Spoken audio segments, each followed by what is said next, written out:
Chapter 18. The Prince with the Tramps. The troop of vagabonds turned out at early dawn and set forward on their march.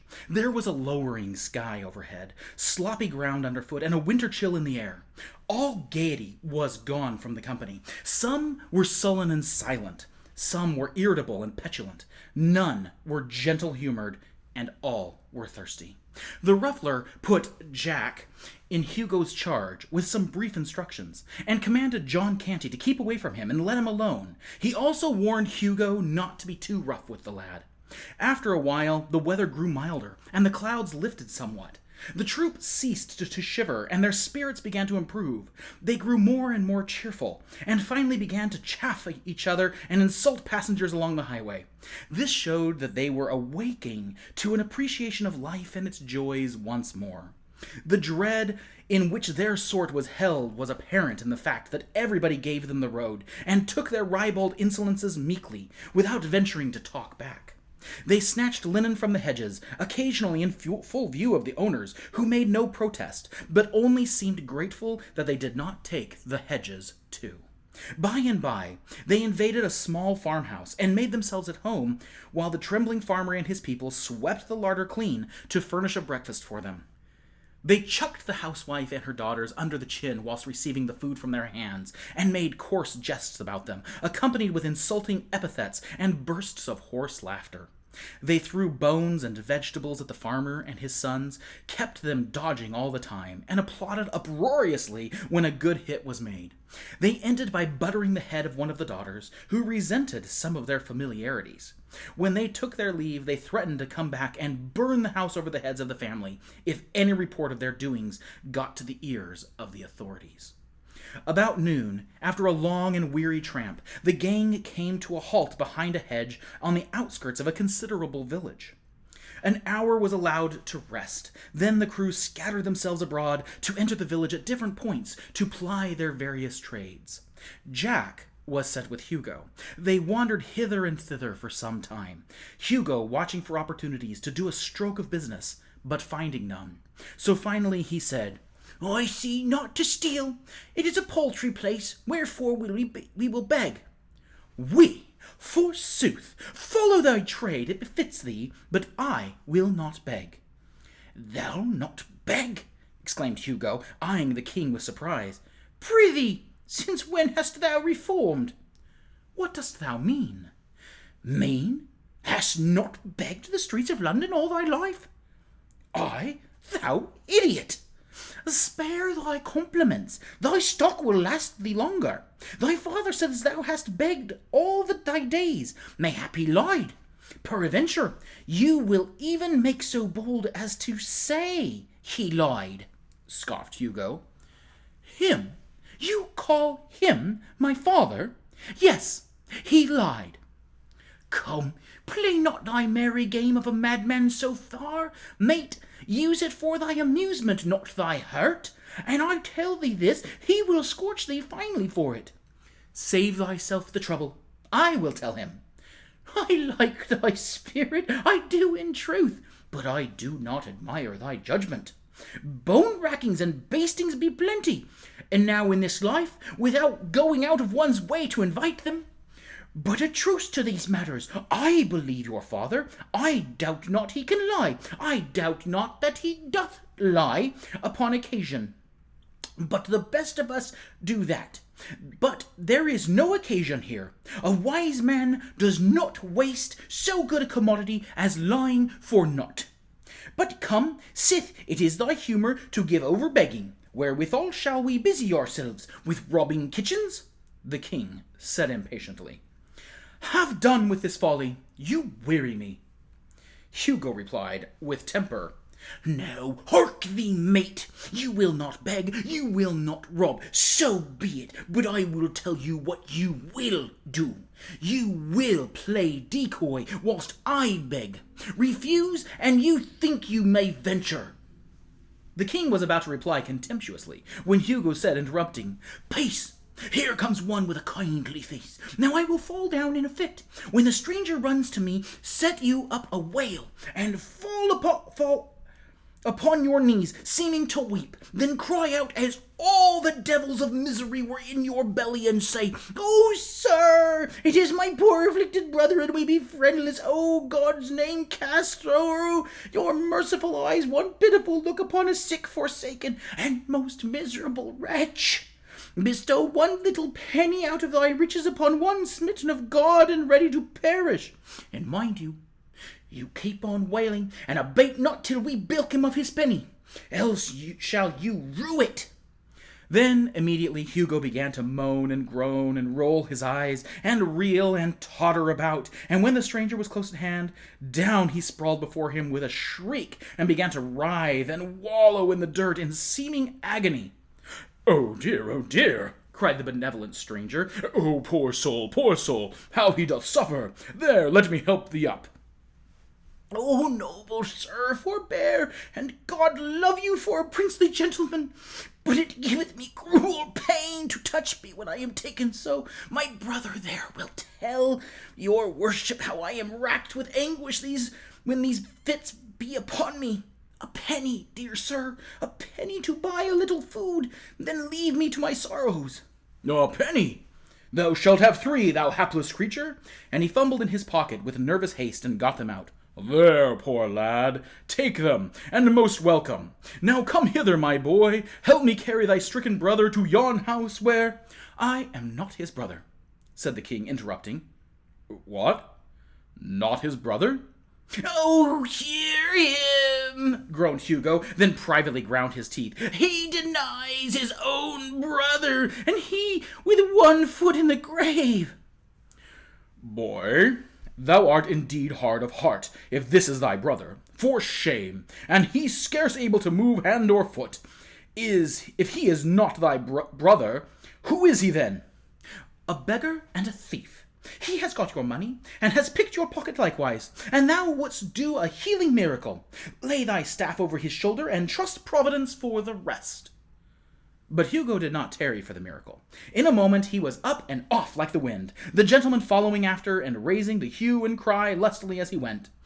The king, breathing deep gratitude to heaven for his own release, fled in the opposite direction, and did not slacken his pace until he was out of harm's reach. He took the first road that offered, and soon put the village behind him. He hurried along as briskly as he could, during several hours, keeping a nervous watch over his shoulder for pursuit. But his fears left him at last, and a grateful sense of security took their place. He recognized now that he was hungry, and also very tired. So he halted at a farmhouse, but when he was about to speak, he was cut short and driven rudely away. His clothes were against him. He wandered on, wounded and indignant, and was resolved to put himself in the way of life, or the way of like treatment, no more. But hunger is pride's master.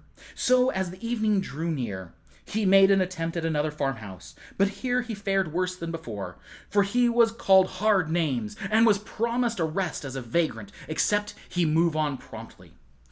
The night came on, chilly and overcast, and still the footsore monarch labored slowly on. He was obliged to keep moving, for every time he sat down to rest, he was soon penetrated to the bone with cold. All his sensations and experiences as he moved through the solemn gloom and the empty vastness of the night were new and strange to him. At intervals he heard voices approach, pass by, and fade into silence, and as he saw nothing more of the bodies they belonged to, other than a sort of formless drifting blur, there was something spectral and uncanny about it, all that made him shudder.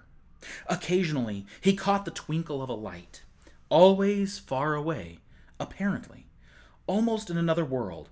If he heard the tinkle of a sheep's bell, it was vague, distant, indistinct.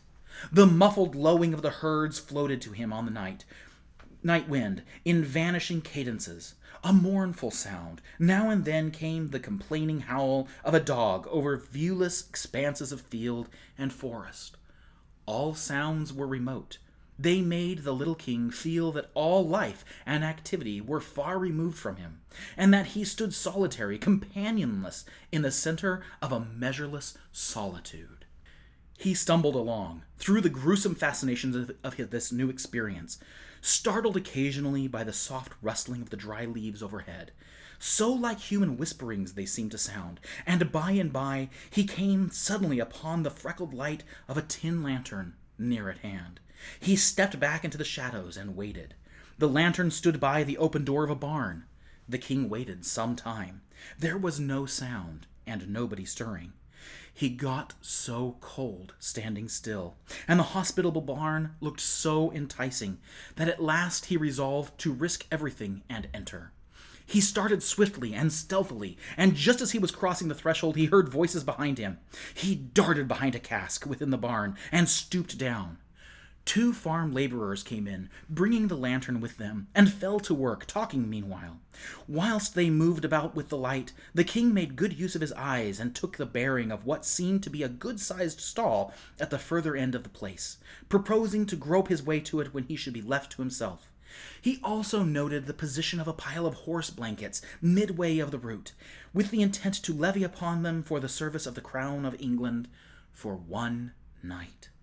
By and by the men finished and went away, fastening the door behind them and taking the lantern with them. The shivering king made for the blankets with as good speed as the darkness would allow, gathered them up, and then groped his way safely to the stall. Of 2 of the blankets he made a bed, then covered himself with the remaining 2. He was a glad monarch now, though the blankets were old and thin, and not quite warm enough, and besides gave out a pungent, horsey odor that was almost suffocatingly powerful. Although the king was hungry and chilly, he was also so tired and so drowsy that these later influences soon began to get the advantage of the former, and presently dozed off into a state of semi-consciousness. Then, just as he was on the point of losing himself wholly, he distinctly felt something touch him. He was brought awake in a moment, and gasping for breath, the cold horror of that mysterious touch in the dark almost made his heart stand still. He lay motionless and listened, scarcely breathing, but nothing stirred and there was no sound.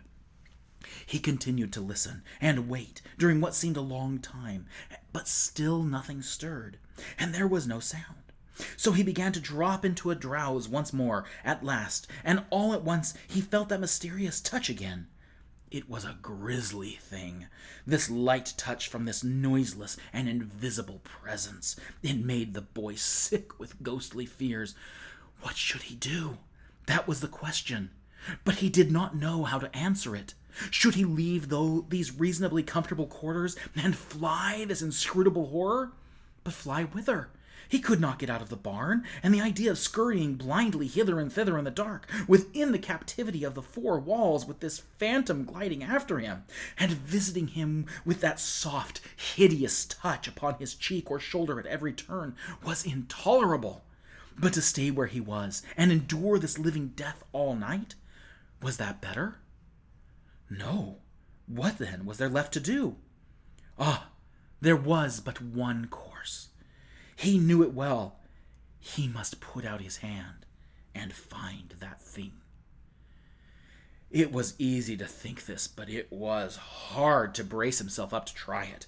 3 times he stretched his hand a little way out in the dark, gingerly, and snatched it back with a gasp. Not because it had encountered anything, but because he had felt so sure it was just going to.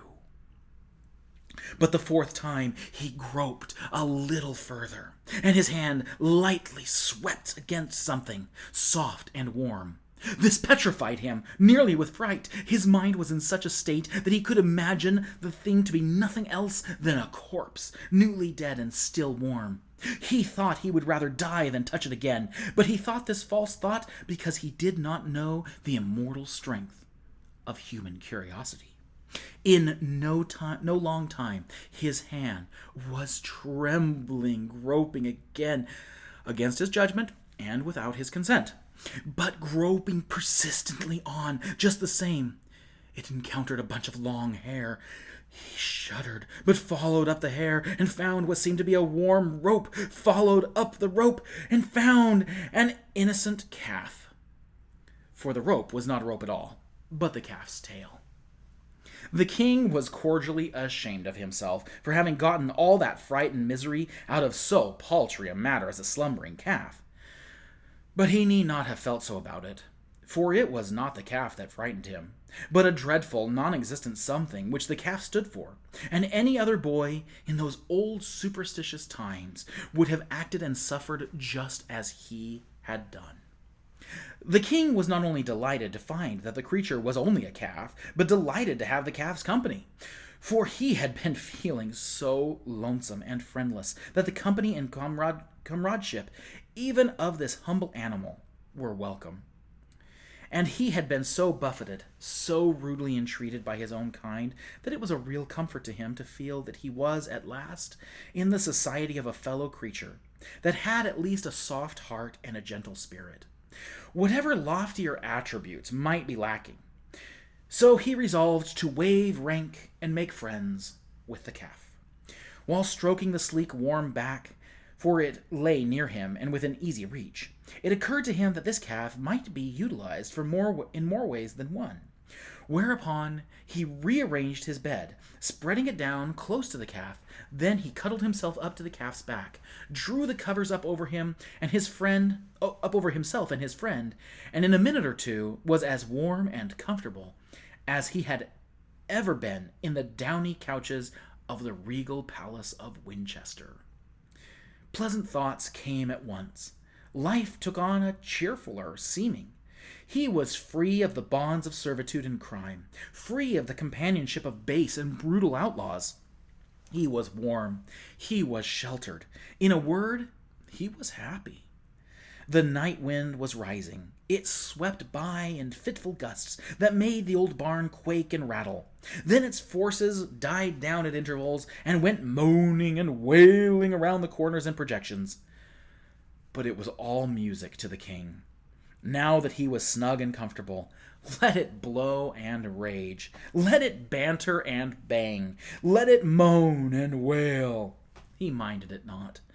He only enjoyed it. He merely snuggled the closer to his friend in a luxury of warm contentment and drifted blissfully out of consciousness into a deep and dreamless sleep that was full of serenity and peace. The distant dogs howled, the melancholy kine complained, and the winds went on raging, whilst furious sheets of rain drove along the roof. But the majesty of England slept on, undisturbed, and the calf did the same, it being a simple creature, and not easily disturbed by storms, or by sleeping with a king.